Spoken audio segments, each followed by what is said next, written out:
to bring to you a little poem that's been sent to us by a medical student that's watching you all speak from Geneva, and to give you how global this impact is. So, can you go back one, please?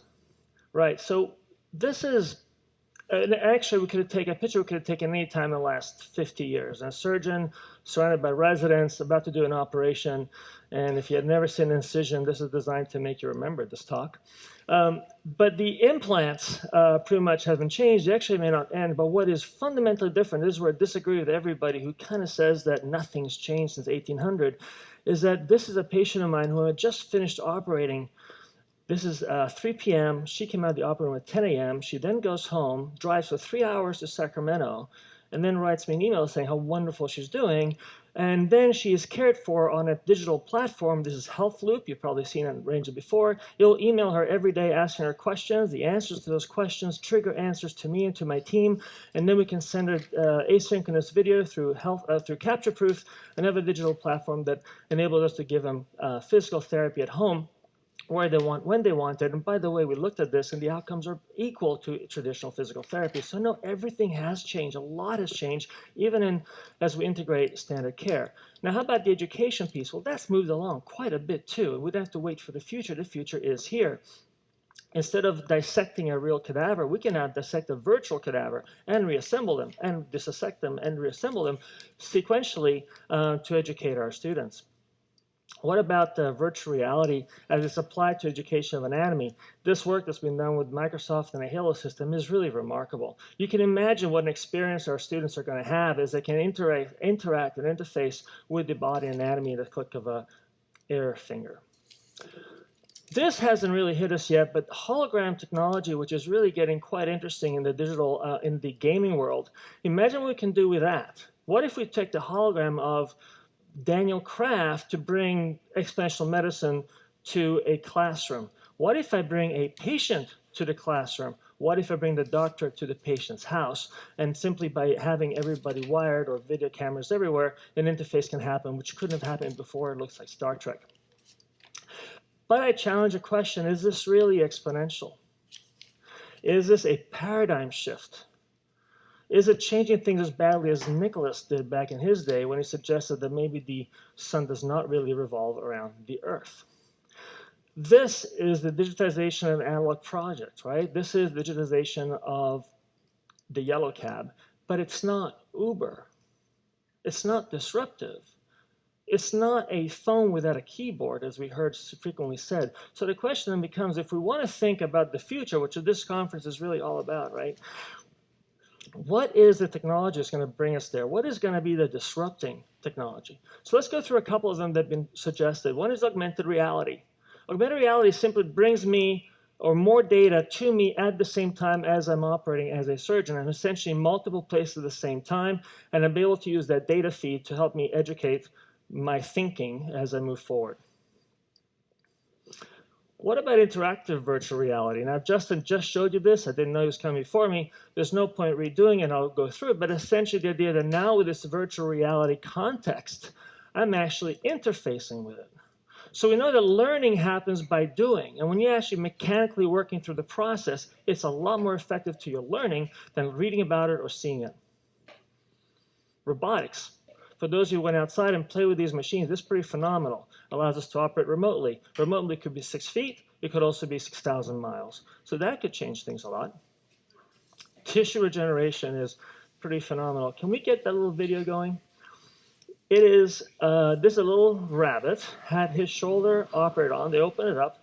They took out half of his shoulder, put it into a scanner, scanned it, printed a bioscaffold, put it back in the body, infused the TGF-beta, came back after a week, of course, is walking normally, but when you look at the histology, it looked almost normal.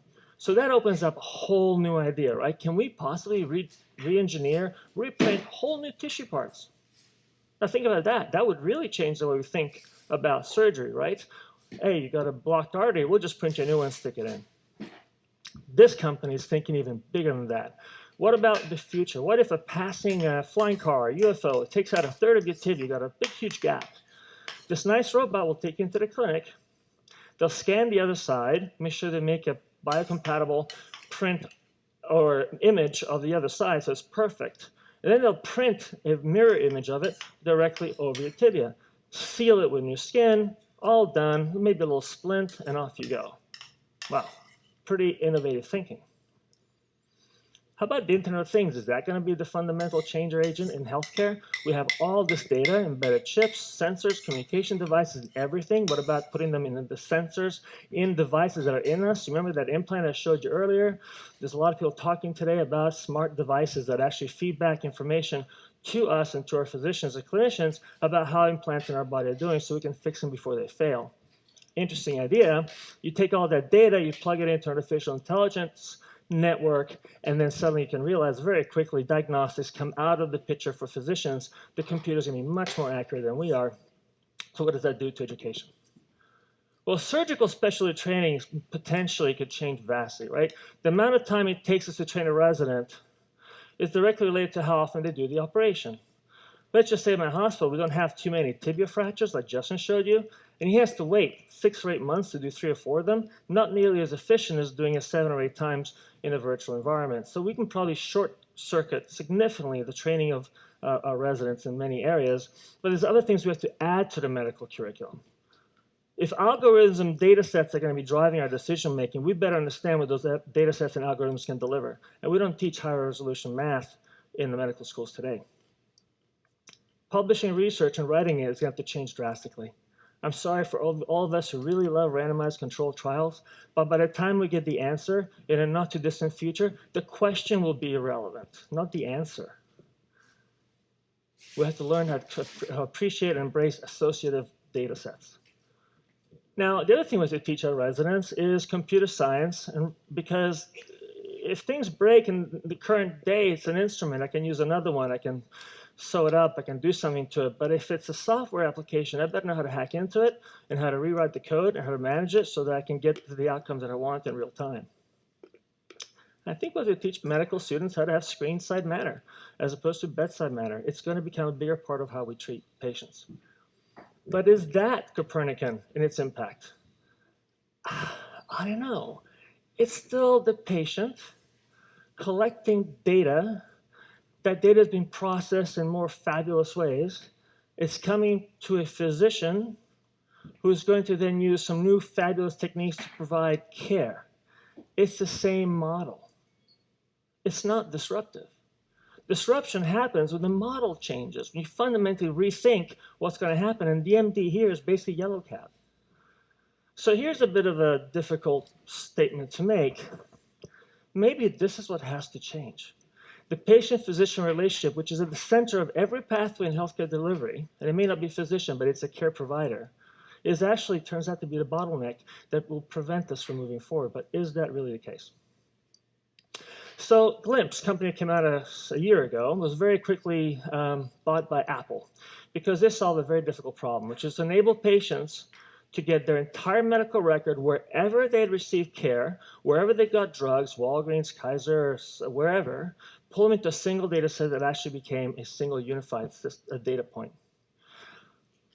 That changes everything, right? Because that democratizes the data. It puts the data in the hands of the patient and no longer a second or third entity. And if that happens and the patient chooses to put an electronic medical record of another healthcare system, fine, that's something we already conceived of. But what if we take that data? What if we take that data and put it into an app or a couple of apps? At the end of the day, a lot of what we do as physicians isn't that complicated. It's not life-threatening. It's a cold. It could be a child's runny nose. And we don't necessarily have to have a clinician or physician figure that out.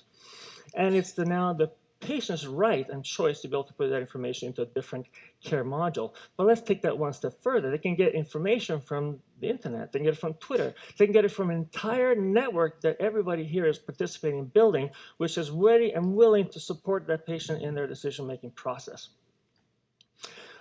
United. Why am I showing it here? Because this democratization of data has lots of other fascinating implications down the road. Now, if the patient is able to participate in their care management, why can't they participate in how we deliver care? So United Airlines and a bunch of airlines had a lot of problems when dollar was 100. I mean, petroleum was $100 a barrel. And when we had a couple of buildings go down and travel dropped significantly. And what they found is that in order to stay viable, they reached out to their customers to become their employees. So how many of you ever printed your own boarding pass? How many of you have ever just gone online and booked your own flight? This is all stuff that was happening by employees of the airlines in the past. They're able to trade you what? Convenience for the work that they used to formerly do. Why don't we do that in healthcare? Patients are ready, willing, and able to participate in the healthcare delivery model. What about research? So one of the great stories that occasionally gets told is this idea that patients sometimes, especially for rare diseases, are more educated than some of the professors in the universities. What's that look like? Name and pick disease, a disease that's very rare, autosomal, and most children die about age 6 or 8. A parent saw a research paper that had been published showing that this drug that was a byproduct of the production of another drug could actually cure the disease, got together, created an interest group, and basically forced to work with the FDA to get it approved relatively quickly, and actually became a product that's available. That wouldn't have happened 20 years ago. So where does that leave us as physicians? So I just said we may be destroying or breaking down or manipulating the patient-physician relationship, which we hold so dear and which is so valuable to us and to our patients. But in reality, the physician as coach is a very interesting model because we're no longer at the center of that interface. We're no longer in the middle between the patient and the outcome. We're now at the periphery with the patient in the center. And this can be Copernican, because look at this. It changes everything. Because now let's talk about education. Before, I'd be teaching younger MDs to help in this pathway. But now you can teach the family to help, the friends network. But the payer has an interest in the patient being educated and treated. The hospital has an interest in that. Everyone around the circle has an interest in supporting that person in the middle to achieve the best possible care. And that model, which is essentially the outcome of democratization of any data set ever in the history of mankind, has the potential to completely bend the cost curve and change it fundamentally. So that's why I think that the combination of changing the social contract, the social values around that relationship, and the enabling technologies that still allow us to deliver great care to the patient despite its absence is going to be what changes everything, not the digitization of what is still an analog pathway. So these are the students that are in Geneva, Adrian and Savannah. Now, Savannah is the one that wrote you a poem I'm about to read to you. But the reason they're up there is because they're at Burning Man. And this is a place where people's minds are encouraged to think out of the box. And you've got an entire generation of people who are not hindered from the past and can think aloud and very openly about what the future can bring to them. And this is how they see it. And this is from Savannah, if you don't mind reading this. I'll send us some pictures of what we've been up to. As the waves lapped the beach, narrowly missing our fragile castle, the pillars of sand rocked to the rhythm of feet, following an inaudible beat. Things were changing, knees were bouncing, hips were swinging, and people were listening to the construction of the future. And that's what we're building it for. It's not going to happen quickly. Social things take a while, but it's going to be the fundamental enabler of the change we're all looking for, that massive redistribution of care.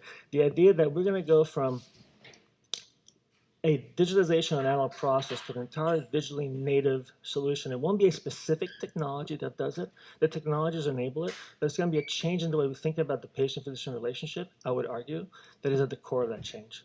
So I leave you with this. It's another picture from Burning Man. This is a humongous frame. It's empty. You can do with it what you want. It is sort of where we are. There's really nothing behind it, or what's behind it now is probably not be there in 5 years.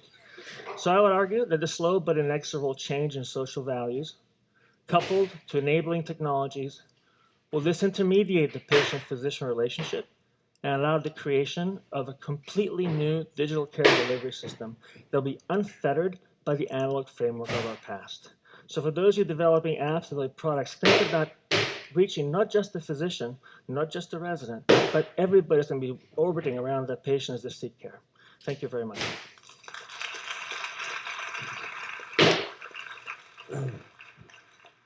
Thank you, Stefano. He'll be leading our exponential medicine meeting at Burning Man next August, so come join us. Seriously, we will have one. All right. Last part of this section